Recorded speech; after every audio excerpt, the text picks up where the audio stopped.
This program deals with sensitive topics that may not be suitable for everyone. Listener discretion is advised. My name is Michael J. From a very early age, music became the center of my world. But as my father always said, you don't choose music, it chooses you.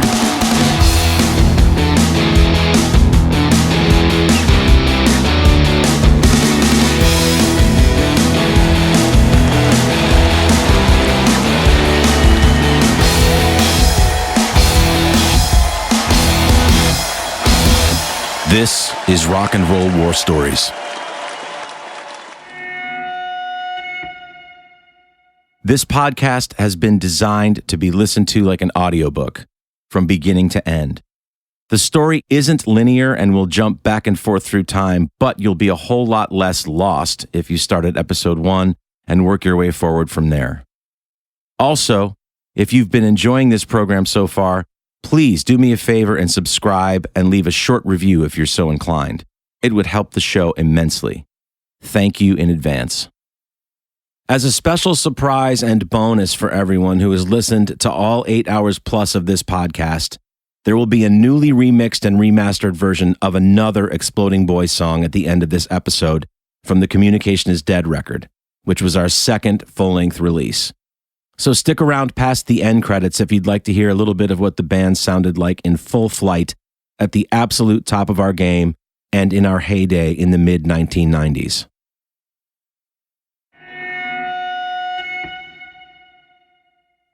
Episode 16, The End of the Beginning, Part 2.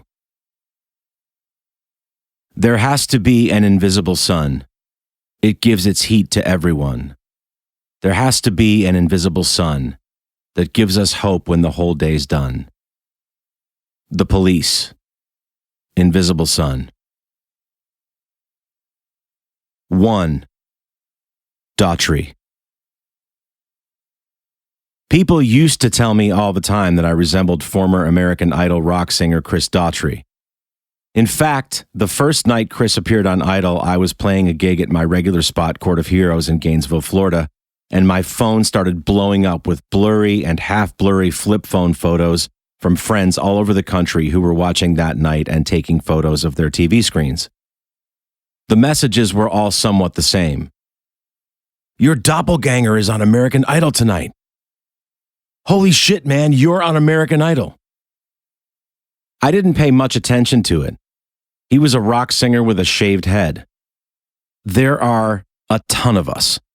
And we all kind of look alike anyway. I shaved my head in 1994, shortly before it was cool to do it. Truth be told, I never liked my hair even back when I had it. I was never really comfortable with it, going all the way back to when I was a kid. It always just felt like a giant hassle to me, and it never did what I wanted it to do. After an ill-fated trip to a Buffalo Bills football game where a few of my uncles sat directly behind me and noticed a bald spot and began teasing me, I thought, that's it. I had long hair all one length well past my shoulders at the time. I cut most of it off not long after that, and the resulting short preppy look wasn't really doing me any favors at all. There was nothing cool about it. I was at a Toad the Wet Sprocket show with Anthony from Exploding Boy, and singer Glenn Phillips walked out on stage that night with a buzz cut so short that he almost looked bald.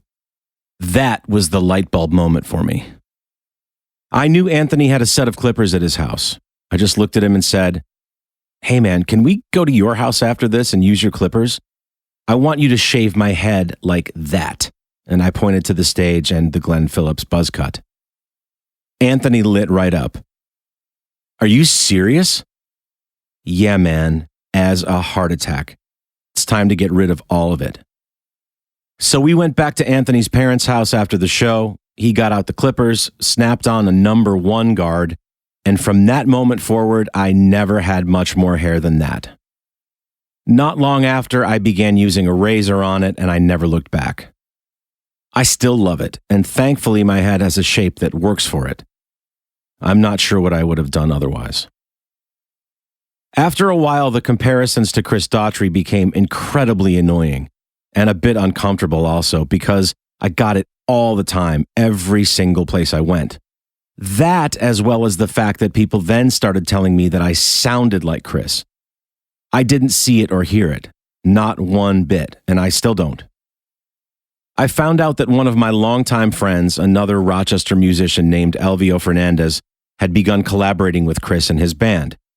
Elvio had worked with another Idol contestant named Ace Young and had met Chris through his connection with Ace. A few years later, I found out that Daughtry was going to be coming to Gainesville to play, so I figured, what the hell? I reached out to Elvio and I told him I was planning on going to the show to check it out. Elvio immediately offered to get me backstage passes to go say hi to Chris after the gig. I went to the show with my girlfriend at the time, and the whole time she just kept saying, "You know, you guys actually don't look all that much alike, but I figured out what it is. It's your mannerisms that are very similar. You move like he does when you're on stage." I, however, was out of my mind uncomfortable at the show because the fact is, the band was just so fucking good. Chris was so fucking good that I thought, that's it. My career is over. I will never amount to anything now because I'll always be compared to this guy, Chris Daughtry. The thing was, my music always leaned more toward a European sound, closer to bands like U2, Tears for Fears, and Coldplay.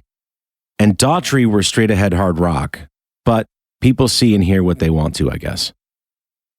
After the show, my girlfriend and I followed some people who we thought were going backstage for the meet and greet.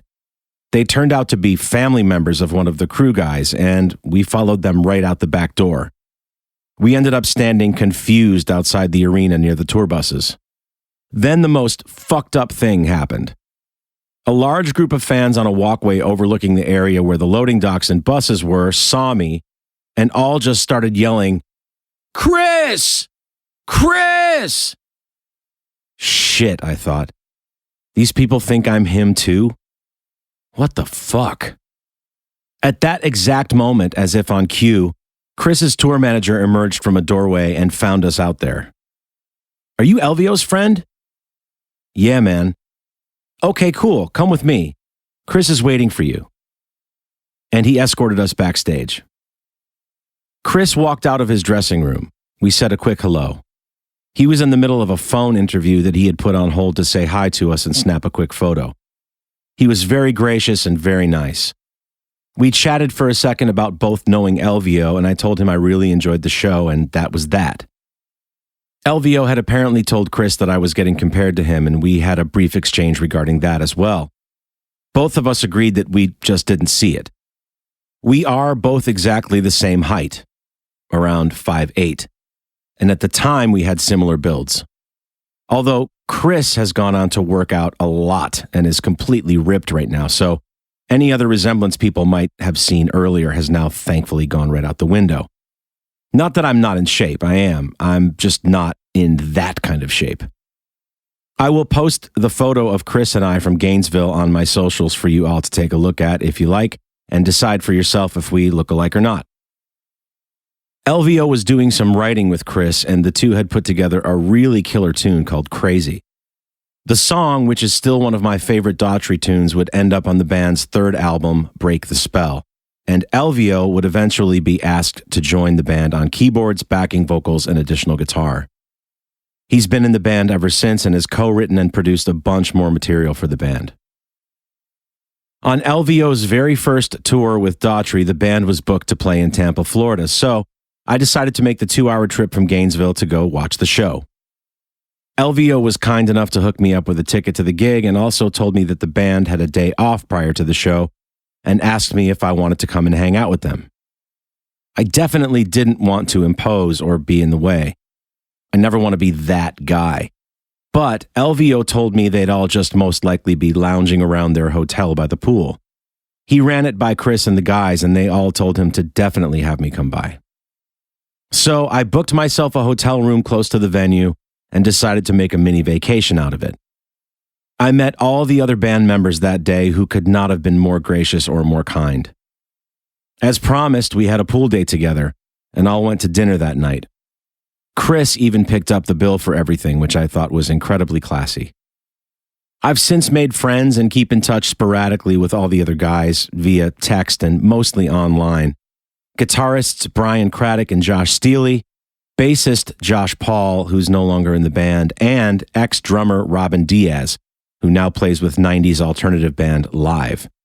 All great guys. I even got to play guitar on a U2 song, Sunday Bloody Sunday, with Chris Daughtry on vocals, Josh Paul on bass, and drummer Rich Redmond, who plays with Jason Aldean, at a Nashville event called Loud Jams, which incidentally is run by my friend Tom Hurst, who I've talked about in previous episodes. I will share video of this performance on my socials as well. One of my favorite moments at the Tampa Daughtry hang happened after dinner and shortly before I made my way back to my hotel for the night. LVO told me that he and Chris were going to jump in the hot tub for a little while and I was welcome to join them. Sure, I thought, why the hell not? I'm on vacation. And more time to hang with LVO was cool with me too. I knew that the band would be very busy the next day with their show and we wouldn't get much time to hang out without a three-ring circus surrounding everything. So the three of us, LVO, Chris Daughtry, and I, hopped in a rather large hotel hot tub and just hung out and talked music for a while.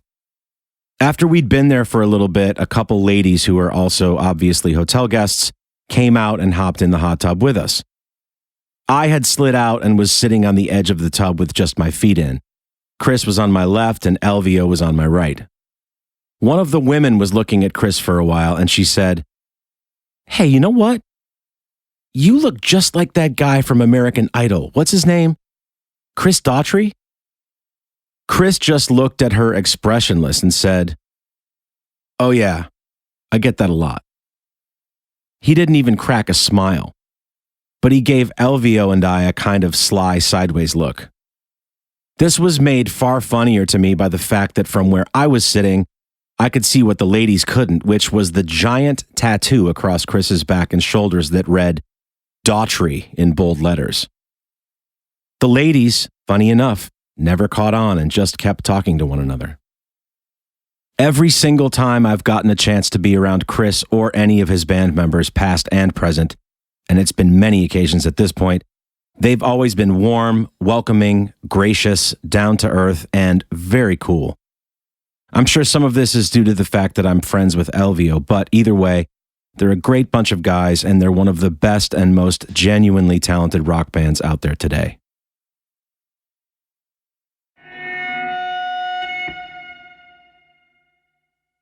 2. Boston. It is Thursday, September 21st, 2023. I am standing on an enormous stage with a huge T-shaped thrust at the front at TD Garden in Boston, waiting to do a sound check with Jameson Rodgers and the rest of the band. We are the direct support act for country superstars Old Dominion, and this is the first of 3 large arena shows we'll be doing with them over the next few days. The capacity here is 19,600. That is incidentally 100 more than the capacity at Madison Square Garden. We will go on to play Mohegan Sun Arena in Uncasville, Connecticut on Friday, September 22nd, capacity 10,000, and UBS Arena in Elmont, New York on Saturday, September 23rd, capacity 18,500. The first concert I ever went to see was Canadian rock trio Rush on October 4th, 1984, in my hometown of Rochester, New York at the Rochester War Memorial. It's called Blue Cross Arena now, and the capacity there is 10,662. I just remember thinking that the War Memorial was enormous at that Rush show. The energy from the crowd was palpable and utterly electric. I could not get enough. I would go on to see at least a dozen or more shows there throughout the course of my early life, and it was always the same level of excitement for me. Here I was, about to play a show in Boston to a bit less than double the amount of people in attendance at the first live rock show I ever saw. My brain was absolutely on fire. When we pulled into TD Garden that morning, I made my way off the bus immediately. I knew this was a momentous occasion, and I planned on doing everything in my power to take it all in to the fullest extent possible. The crew was already busy flying the enormous PA system and assembling the stage. The arena looked a lot more like a construction site than a concert venue, but it was taking shape slowly but surely. I walked up to one of the mid-level sections at the back of the arena, found a seat, and watched the crew work tirelessly to build the event space. I was so overcome with emotion, I just sat there and I cried. And I thought back to seeing that first live show. Except tonight, I would finally be on stage in an arena. This was the culmination of roughly 37 years of struggle, sacrifice, practice, failures, lessons learned, countless miles traveled, close calls, more failures, and somehow never letting the flame of my dream burn completely out. Although I certainly thought about throwing in the towel on many occasions. Too many to mention. I had played large places before. I'd also played to many thousands of people before this. Some of the outdoor summer festivals I'd played in previous years with JMO and the guys were sometimes 40,000 people and up. And when I played Gator Growl 2002 in Gainesville at Ben Hill Griffin Stadium, there were nearly 60,000 people there. I'd also played a few arenas, mostly half-empty ones, but I'd never played a full arena, and never as a direct support act. As the direct support act, we would be going on right before Old Dominion for those 3 nights, so most of the crowd would be there in their seats and ready to go. So what is it about an arena gig that's so special? I've struggled to make sense of it. I think for me, the vibe is simply much different than other gigs. Some of my favorite shows I've ever seen by some of my favorite bands have also been in arenas. An arena is just large enough to feel significant, but yet it's somehow intimate at the same time. To make the first night in Boston even more special, my friend and old Gainesville acoustic duo partner Miguel and his wife and 2 daughters made the trip out to see the show. Miguel and I played some really small, intimate little gigs in and around the Gainesville bars and clubs back in the day, and it meant everything to have he and his family there. It was a full circle moment for me in so many ways. Even the sound check was a magical experience. Standing there on that empty stage looking out and playing to a darkened arena gave me chills. I think it felt the same for everyone in the band and for Jameson as well, although they had done a full arena tour with Luke Combs just prior to COVID, and on that tour they were the first of 3 bands for the night. In that slot, you might get 1 or 2 songs at the end of your set where the arena is full or slightly getting there. Direct support, however, is where you want to be, for sure. If only every night could be just like this. I'd never take a single second of it for granted. And I didn't on any of those 3 amazing nights as direct support to Old Dominion. That night in Boston at TD Garden, one of my friend Miguel's daughters happened to capture a very special brief moment that happened between Jameson and myself during his song Mine for the Summer. JMO told the crowd, "All right, everyone, pull out your cell phones and let's light this place up." Standing there with Jameson at the edge of the thrust, looking out at a large portion of the capacity crowd of 19,600 people, all lighting up their cell phones in unison, literally took my breath away. JMO saw my face out of the corner of his eye, and he gave my shoulder a light hit, as if to say, "Can you believe we're here doing this?" I'll post the little 3-second video on my socials so you can all check it out if you want. You can also scroll down further on my Instagram and see more footage from these 3 incredible nights. Some of the very best of my entire life so far.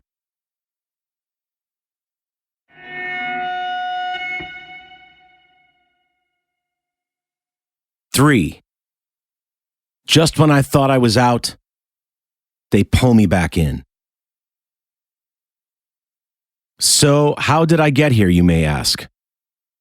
How did I end up in Jameson Rodgers' band?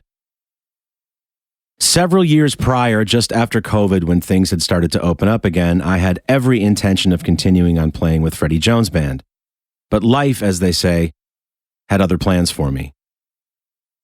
I got a text one day as the music business was starting to slowly open back up from my dear friend Adam Flomeyer. Adam is the other guitarist and band leader for Jameson Rodgers that I played with for the past 3 years or so. Adam was texting me to see if I could recommend some bridge saddles for a Fender Telecaster that he owned. I met Adam early on in my Nashville years. He and I got thrown together on a series of gigs with a regional female country singer for some van and trailer cover gigs in some of the states surrounding Tennessee. Adam and I instantly hit it off. We shared the same utterly goofy, absurd sense of humor and a love of all things guitar. In musical terms, we worked very well together also. Adam picked up right where I left off and vice versa. In regards to the guitar parts Adam was texting about, I told him, "Man, I've literally got a bin full of those exact saddles here at my place. Why don't you just come by and I'll give you a handful to take with you? I'm not using them and I don't need them." So he came by later that day with his little daughter Levi, and we caught up on life coming out of COVID, standing in my kitchen, and we just kind of hung out for a while. Adam had been responsible for subbing me into Jameson's band for the first time in the early part of his career before he had a record deal when there were some gigs that he just couldn't do. After that, we would do gigs as a guitar duo backing JMO, and once his managers saw what the band was like with two guitarists, he pushed for things to stay that way, and I was just very happy to be included. For me, JMO's music always had that little bit of something extra special that some other artists I played with didn't. And I'm not shitting on anyone else's music. There was just something about Jameson's material and him as a person that connected with me a bit stronger than everyone else. I even helped Jameson with one of his early showcases for Sony. Just he and I and two acoustic guitars in front of a bunch of label folks at a room at Sony. He didn't end up getting signed that day, but it was a step I never got to with Exploding Boy, and I was honored and excited to be there, and I told JMO as much that day.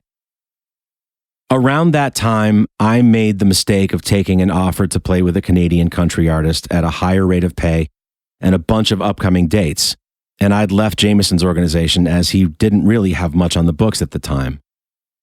In this, I learned a valuable lesson. Never follow the money. Every single time I've followed money and not my heart or my gut, it has been a huge mistake. That is by far the hardest part of being a sideman. You never know who or what is going to take off or what isn't. Every single thing in the music business is one gigantic crapshoot, and it can be incredibly soul-crushing. As luck would have it, not even a few months after I had taken the Canadian gig and was freezing my dick off in the Great White North, Jameson secured a record deal with Columbia and was on the Luke Combs tour. At this point, things were almost comical on my end. Giant billboards started popping up all over Nashville with JMO's face on them, advertising almost directly to me that I had completely fucked up, missed that boat entirely. Let me be very, very clear about something. I'm not making any disparaging remarks about Aaron Goodvin, the Canadian artist I played with. I always really liked Aaron, and I always really liked the guys in his band. We got along great. And Aaron is still a fairly big star up in Canada, quite a successful artist and songwriter. And we did some really big and really fun gigs during those few years.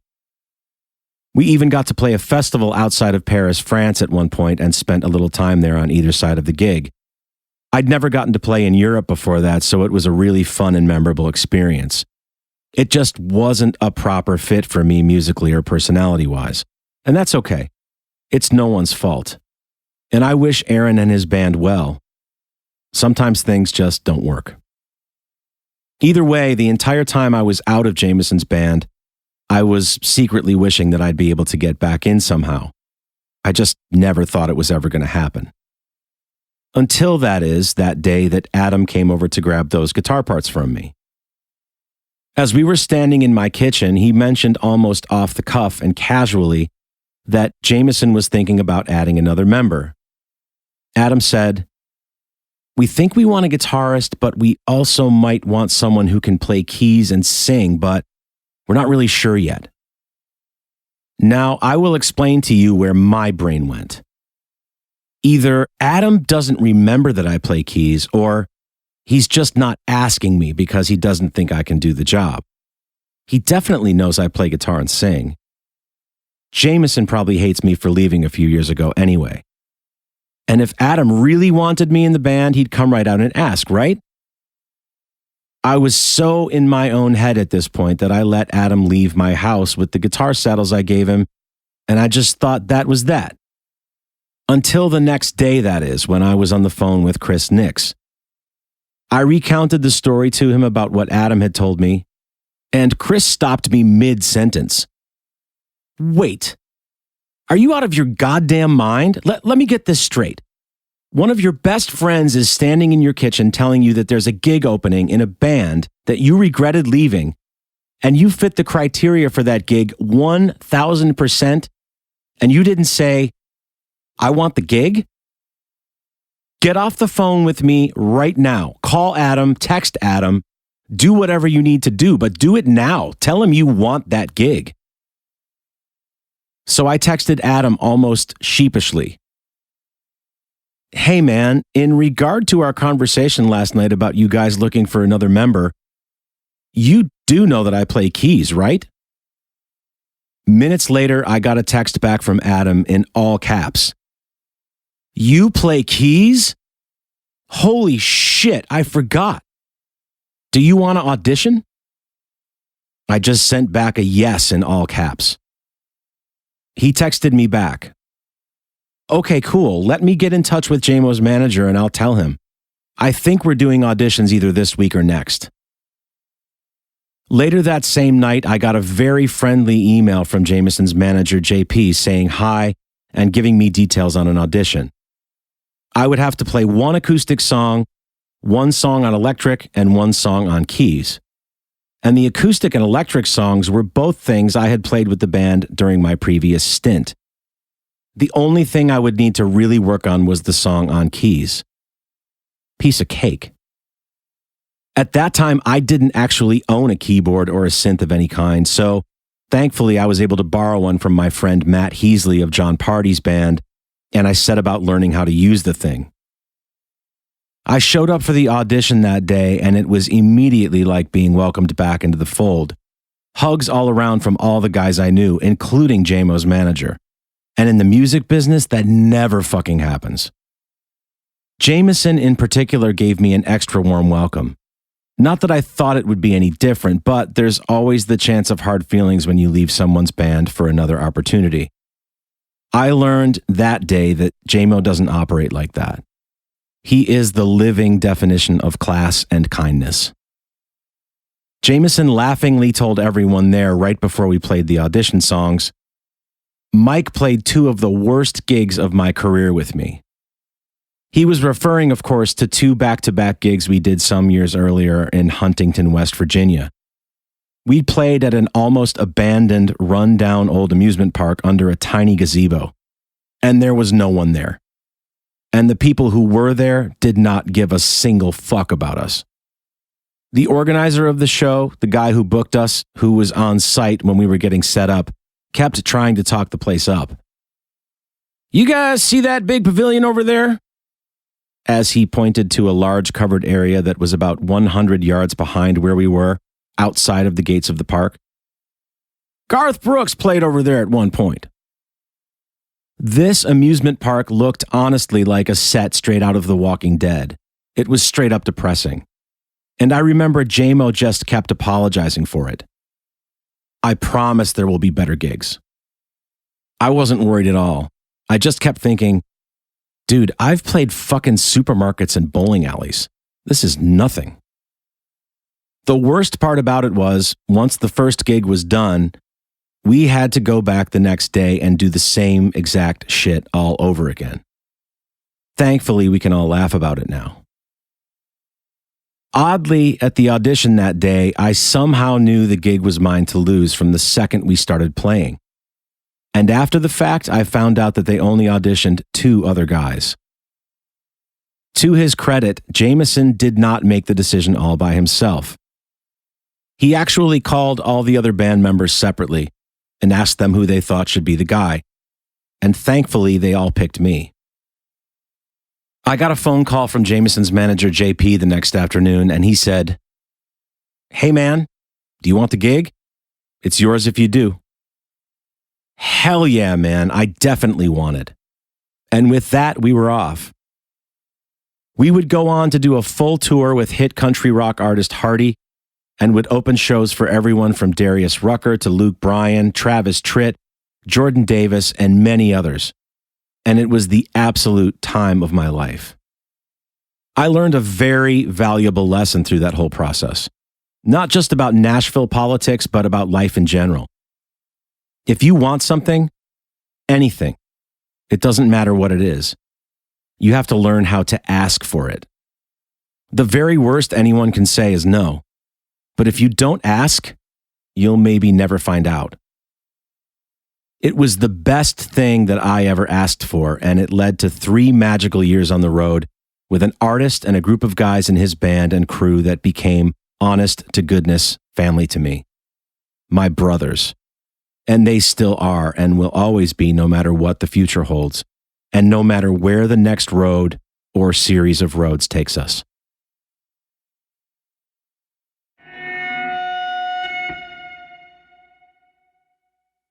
Epilogue.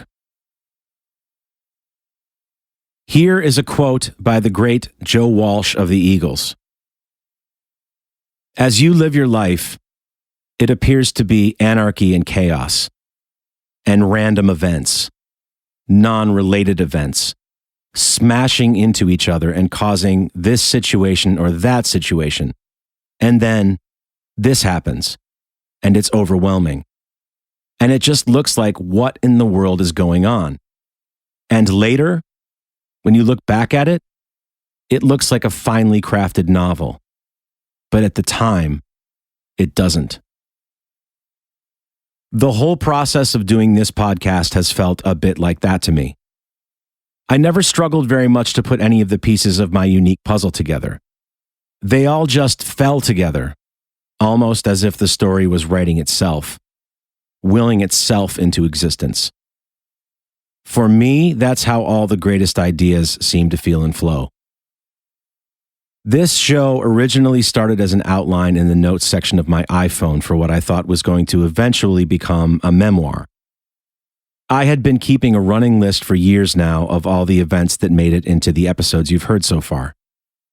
Somewhere along the way, just a little while ago, I had a light bulb moment, and it seemed that presenting this as a series of short podcast episodes would be a much more immersive, immediate, effective, and entertaining way to get my stories out into the world. It may still take written form at some point down the line. I haven't quite decided yet, but for now, I feel creatively satisfied knowing I was able to get the ball rolling this way. Memory can be a very tricky thing when telling stories.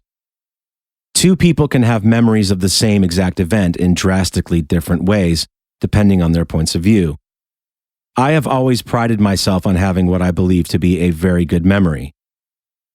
This is going to sound like an audacious claim, but I've always thought that I actually remember my very first moments of coming into the world. Maybe not necessarily the moment of my birth, but not really far off from it. This, of course, may have just been a vivid dream or a trick of the mind, but for me, it feels pretty real, so I count it as such. All the stories you've heard are 100% true to the best of my recollection and my knowledge. Thankfully, the other members of Exploding Boy and myself were fastidious in our documentation of our history in the mediums of audio, print, and video over the years. This made it slightly easier for me to represent those certain parts of my journey with a higher degree of accuracy than I otherwise would have been able to had these things not existed.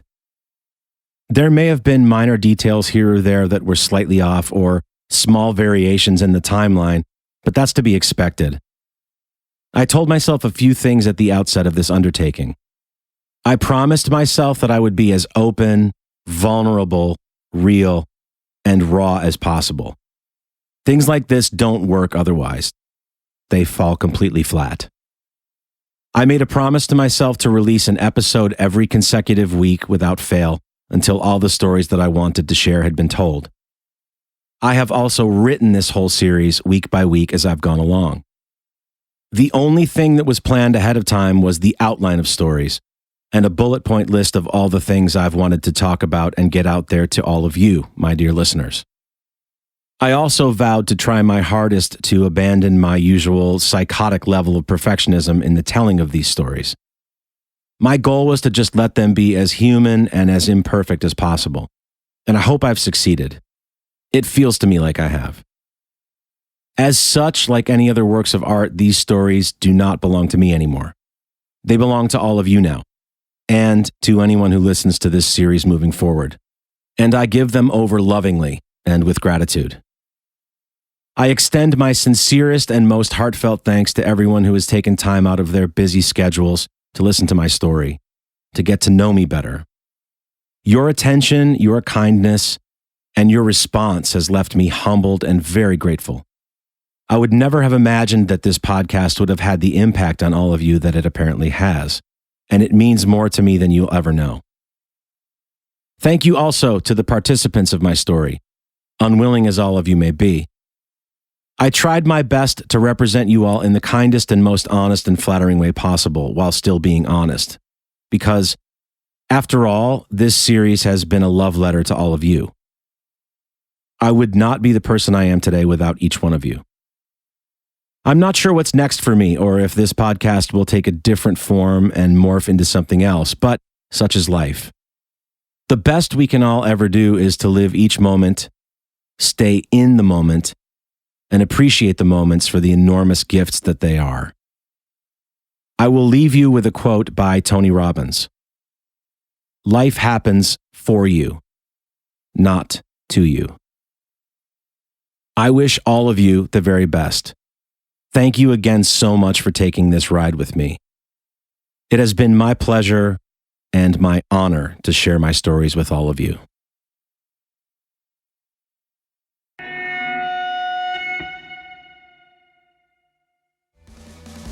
Rock and Roll War Stories was conceived, written, and read by me, Michael J.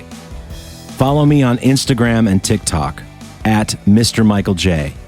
MisterMichaelJ. Theme music for Rock and Roll War Stories composed and performed by Michael J. Copyright 2024. All rights reserved.